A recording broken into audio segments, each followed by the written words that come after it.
বিসমিল্লাহির রহমানির রহিম। আজকের অনুষ্ঠানের সভাপতি,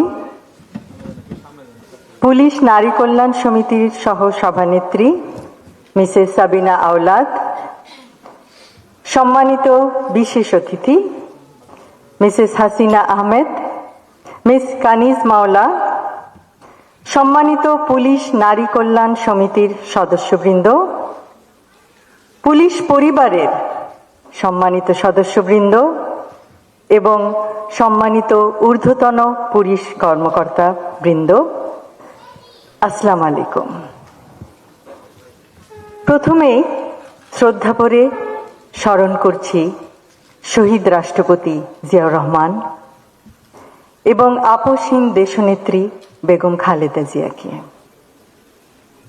আজ পুলিশ নারী কল্যাণ সমিতির আয়োজিত এই অনুষ্ঠানে উপস্থিত থাকতে পেরে আমার খুবই ভালো লাগছে। অভিনন্দন জানাই সকল সদস্যকে তাদের নিরলস প্রচেষ্টায় সমাজের বিভিন্ন পর্যায়ে অবদান রাখার জন্য।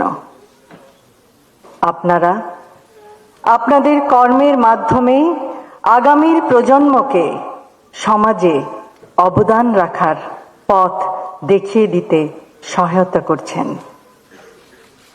অতীত, বর্তমান ও ভবিষ্যতের সামাজিক উন্নয়নের লক্ষ্যে গৃহীত সমাজ সেবামূলক আপনাদের পরিকল্পনাগুলি সমন্বিতভাবে একটি সুন্দর, সুস্থ, মানবিক সমাজ গঠনের ভিত্তি।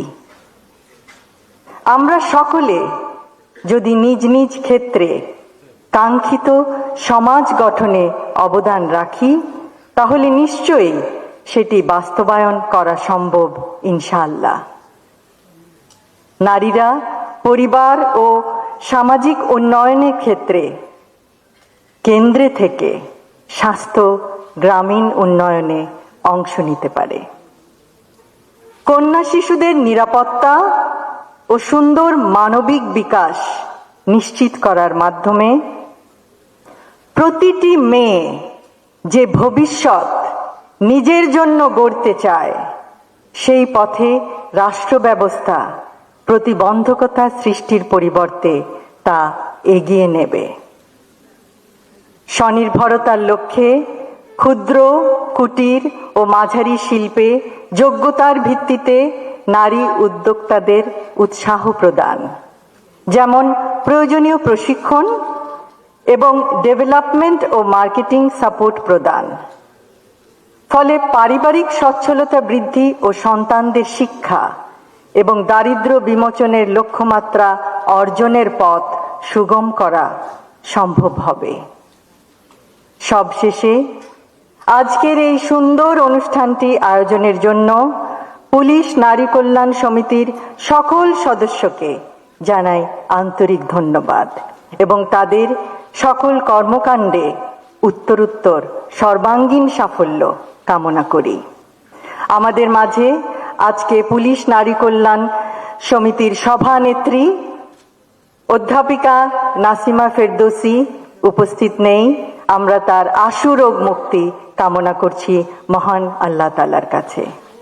সকলকে ধন্যবাদ। আল্লাহ হাফেজ।